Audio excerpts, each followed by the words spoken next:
अस्सलामुअलैकुम students. First year chemistry में हम चैप्टर नंबर 1 स्टडी कर रहे हैं और आज हमारा फर्स्ट चैप्टर का आखिरी टॉपिक है यील्ड।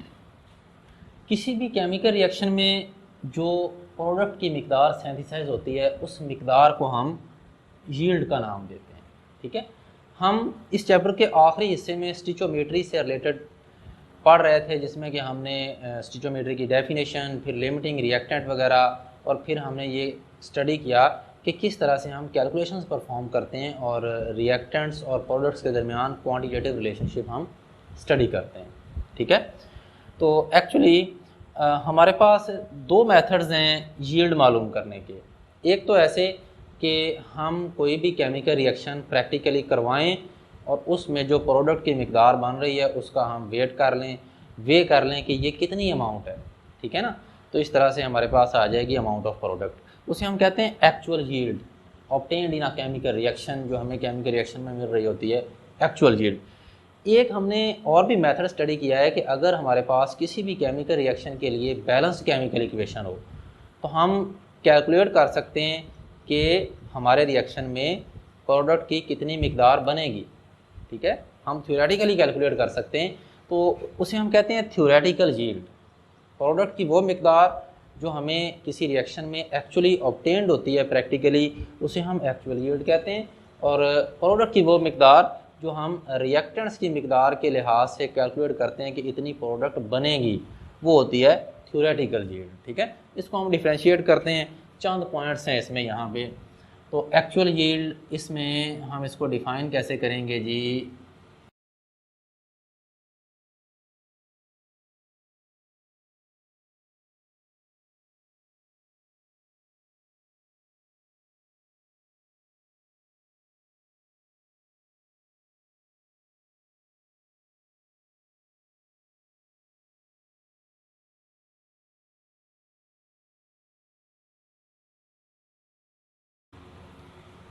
जी स्टूडेंट्स, तो ये हमारे पास एक्चुअल यील्ड की डेफिनेशन है। Actual yield is defined as the amount of product obtained in a chemical reaction, कि केमिकल रिएक्शन में प्रैक्टिकली हमें जो प्रोडक्ट की मिकदार मिलती है वो एक्चुअल यील्ड है।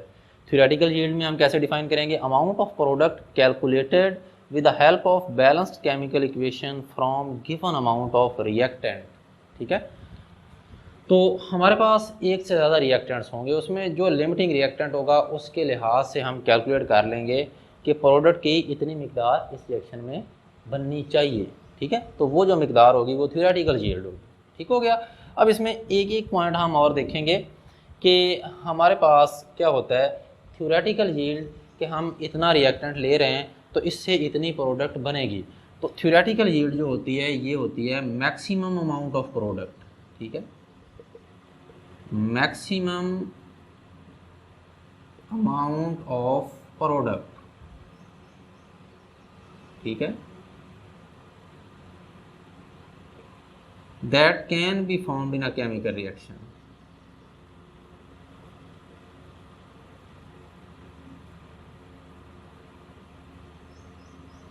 कि एक केमिकल रिएक्शन में प्रोडक्ट की जो मैक्सिमम अमाउंट बन सकती है वो हमारे पास होती है जी थ्योरेटिकल यील्ड। ठीक है, फॉर एग्जांपल 50 ग्राम हमारे पास रिएक्टेंट है और हमने वो रिएक्टेंट जो है उसको दूसरे रिएक्टेंट्स के साथ मिक्स कर दिया और वो रिएक्टेंट ही लिमिटिंग रिएक्टेंट है। ठीक है, तो अब ये है कि अगर वो 50 का 50 ग्राम प्रोडक्ट में कन्वर्ट होता है तो देन उतनी प्रोडक्ट मिलेगी जो हमने कैलकुलेट की है। ठीक है, लेकिन अगर वो 50 ग्राम रिएक्टेंट है और उसमें कुछ इम्प्योरिटीज़ हैं, यानी उसमें 1 ग्राम इम्प्योरिटीज़ हैं जी, तो एक्चुअली 49 ग्राम ही उसमें रिएक्टेंट हुआ ना, 1 ग्राम तो इम्प्योरिटीज़ हैं।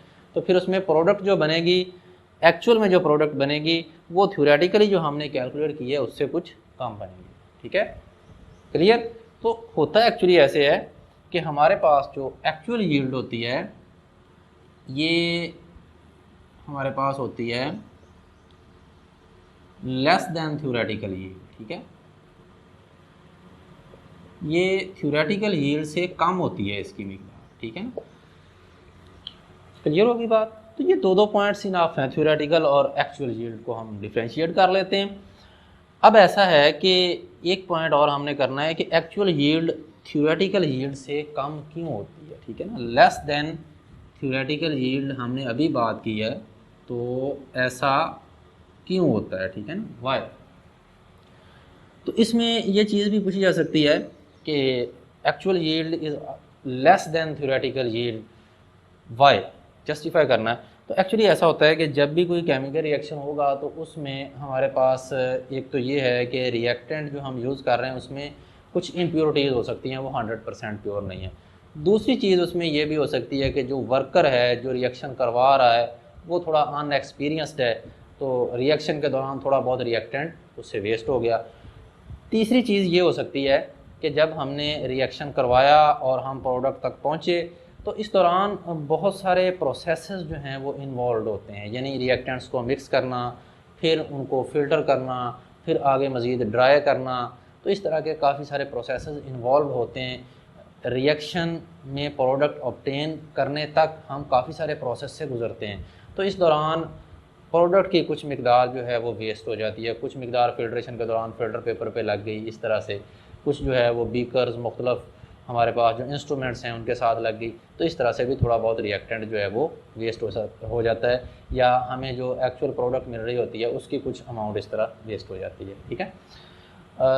तीसरी चीज़ हमारे पास ये है कि कोई रिएक्शन जिसके लिए कि हम प्रोडक्ट कैलकुलेट कर रहे हैं कि इतनी बनेगी, तो उस रिएक्शन के अलावा भी कोई साइड रिएक्शन हो रहा है, यानी जो रिएक्टेंट्स रिएक्ट करके हमारी रिक्वायर्ड प्रोडक्ट बना रहे हैं उसके अलावा वही रिएक्टेंट्स रिएक्ट करके कोई और प्रोडक्ट भी बना रहे हैं, साइड रिएक्शन भी हो रहा है, तो वो साइड रिएक्शन में रिएक्टेंट की कुछ मिकदार यूज़ हो जाएगी। इस तरह भी हमारे पास प्रोडक्ट की मिकदार जो है वो कम हो जाएगी, ठीक है।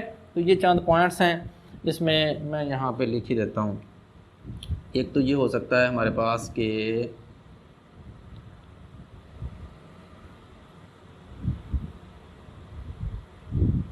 अनएक्सपीरियंस्ड वर्कर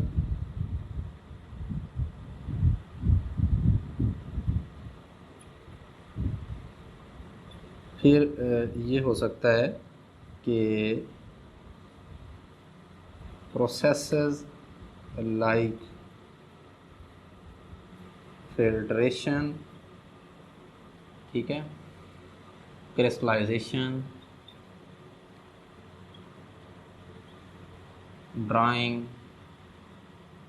ठीक है ना, ये वाले जो प्रोसेसेस हैं ना, ये क्या होते हैं, क्रिस्टलाइजेशन, फिल्ट्रेशन, क्रिस्टलाइजेशन, ड्राइंग, ये हमने नेक्स्ट चैप्टर नंबर 2 में पढ़ने हैं। एनालिटिकल टेक्निक्स हैं हमारे पास उस चैप्टर में, उसमें हम इन चीज़ को पढ़ेंगे। इस तरह के बहुत सारे जो हमारे पास प्रोसेसेस हैं उनमें भी रिएक्टेंट या प्रोडक्ट की कुछ मिकदार वेस्ट हो जाती है। इस तरह से कंपीटिंग साइड रिएक्शन,